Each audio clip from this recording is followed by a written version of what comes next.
Well, I've come out to the conservatory of the Royal Opera House, where in a moment I'll be joined by three of the creative team behind this new production. But first, when Ashton's Cinderella was premiered some 55 years ago, the Ugly Sisters were played by none other than Frederick Ashton himself and the legendary Australian dancer Robert Helpman. With their witty self-caricature and their immaculate comedy timing, they very nearly stole the show.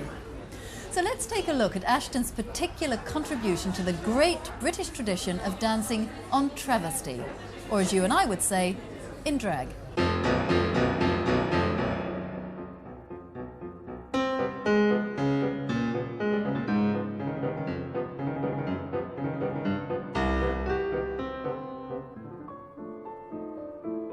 I worked with Sir Frederick Ashton and Robert Helpman when I was a student. I played Napoleon, one of the suitors.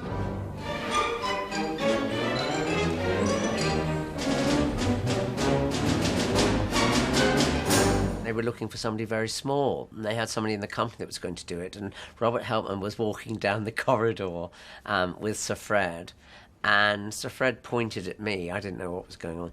Sir Fred pointed at me and said, "What about him?" And Robert Helpman went, "Far too tall." Helpman was very grand and, quite frankly, very acid in some of his ways of speaking, which actually came in the role. This is a little surreal, having been the prince and never ever thinking I would hit the Ugly Sister department. Anthony had the athleticism and the beauty of the romantic prince. I was always his court jester in Cinderella. We were in several productions that Sir Fred choreographed.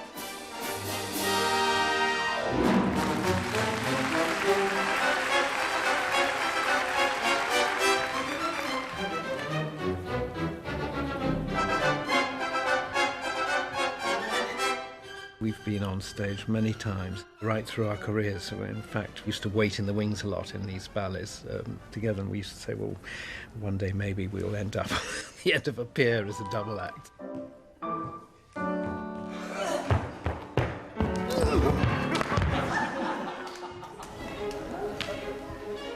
Anthony's dancing the role that Ashton created for his friend and rival, Robert Helpman, the bossy older sister, seen here on the right. That's Sir Fred as the meeker sister on the left.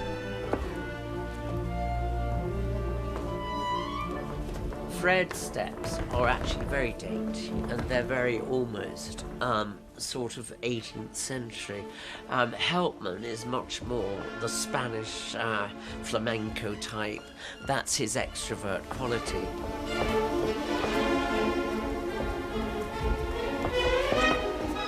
It's a daunting process. I mean, you've got Ashton and Helpman, who are legends in the roles, and we're trying to make it different, but at the same time, you have to be totally loyal to the choreography. Right, are we ready? Oh, yeah. Here we go. There's an affinity between us, but we don't ring each other or anything like that, but whenever we meet, it's just like where we left off before.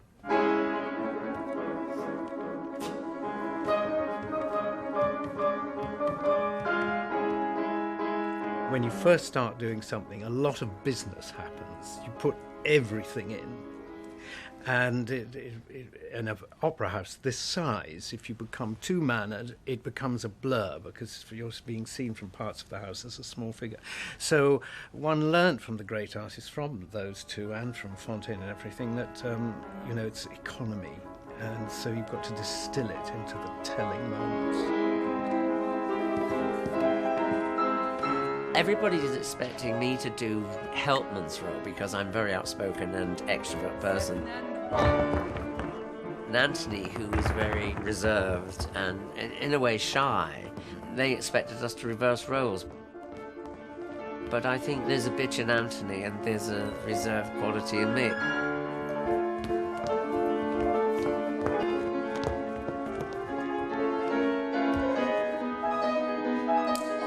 I find maybe a bit alarming, but I'm quite enjoying having a dominant streak and being a bit bossy, and having a slightly darker side to the character.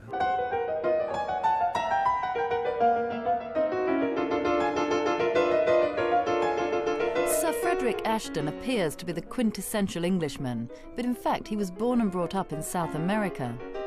Yet the characters he choreographed for himself and Helpman drew on that very real and distinctly British tradition, the panto dame. Sir Fred, though, typically, claimed never to have seen a pantomime. Oh, I say.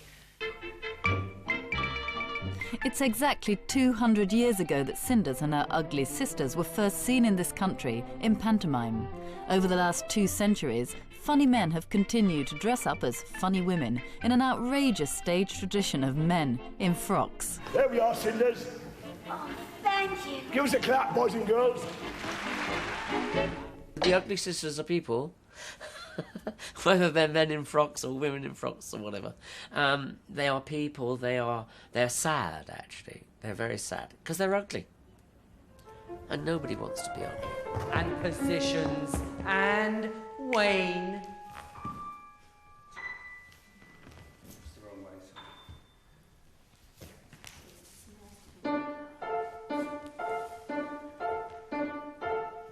You have to make them look superficial on the surface, but underneath there is a sad dignity.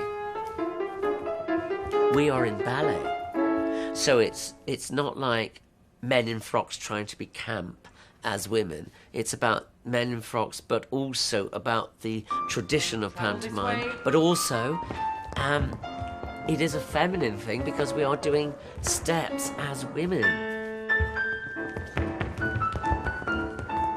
I had 2 wonderful aunts who lived together all their lives, where if a small argument or tiff, the younger one would always use the phrase, well, you're the eldest. When you're on stage, that's what you use in life as experiences and watching people, and they were such great ladies. I mean, no way as exaggerated as this, but there were little niggles and irritations. Within the choreography, you have to be true to the text, almost like Shakespeare. This is how loyal you have to be to it. But there are moments where you can play on top of it with your brain, not within the steps, but the way you execute the steps.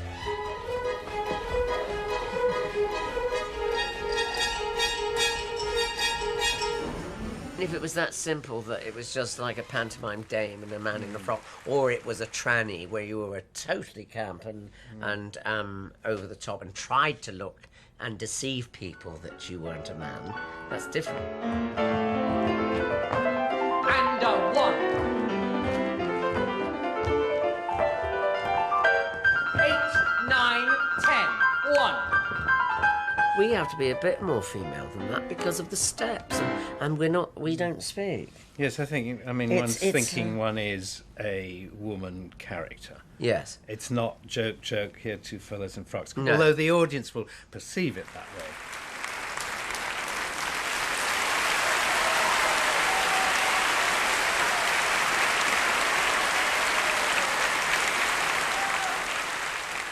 Now, the curtain's about to rise on the 2nd and 3rd acts of Cinderella, but before we head back into the theatre, I'm delighted to have been joined here in the conservatory of the Royal Opera House by the lady behind this new production, Wendy Ellis-Soanes, the production designer, Tor van Schaik, and the costume designer, Christine Howarth.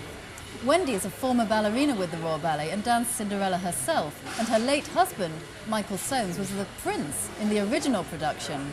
Wendy, Cinderella must be a very special role for you. It must be fantastic bringing it back to the stage, but why now? How has this come about? Oh, that's a long story.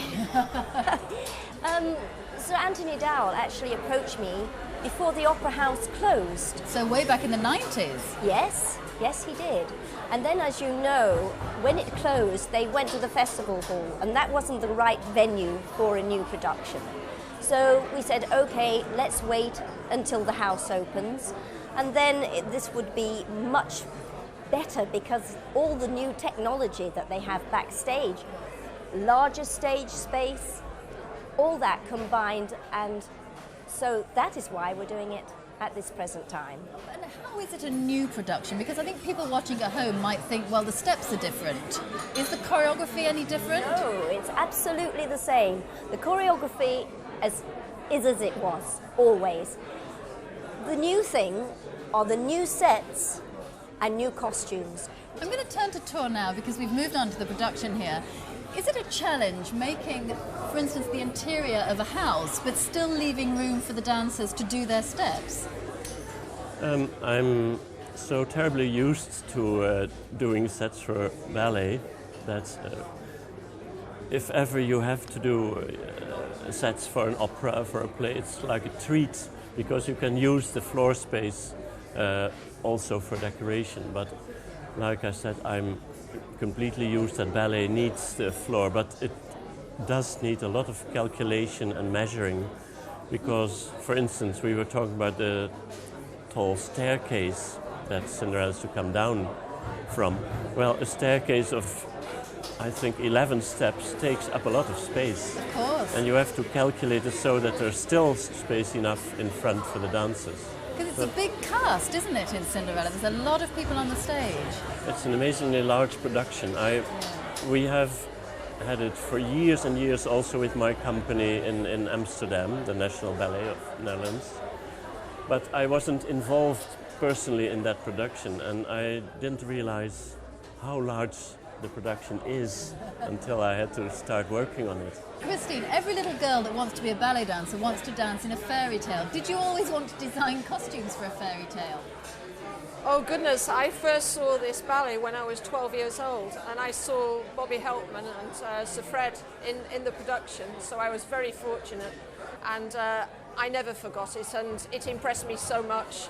I can't believe I'm here today, and I'm designing, well, I have designed it, the production, the costumes for the production. Is it a particular challenge designing costumes which dancers can move in? Yes, there are many considerations, particularly to do with the tutus and the width of the tutus and around the waist area. You cannot have any decoration around this area at all, otherwise the boys will cut their hands to ribbons. There have been many considerations with the Ugly Sisters, particularly as one of them has very large panniers. So as he has to pirouette a lot, it's a great challenge. And do you have a favourite costume? Oh, I think I've got about 3 actually, yes I do. Which are they? Well, the bossy ugly sister is number 1, I think, and the stars. Those, and well, I have another one, the tabard page as well. Yes, those 3 at the moment are my favourites. Thank you all so much for joining me. The curtain is now about to rise on the second act, set in the ballroom of the palace, and at the centre of the stage is the Jester, who's one of Ashton's most interesting and ambiguous characters. He's part Harlequin, part Pierrot, and part Buttons, and he's danced tonight by the charismatic Spanish dancer Jose Martin. Soon the prince arrives, and shortly afterwards, Cinderella, in one of ballet's most famous and most terrifying entrances. Watch out for that heart-stopping moment as she descends the staircase into the ballroom. On point.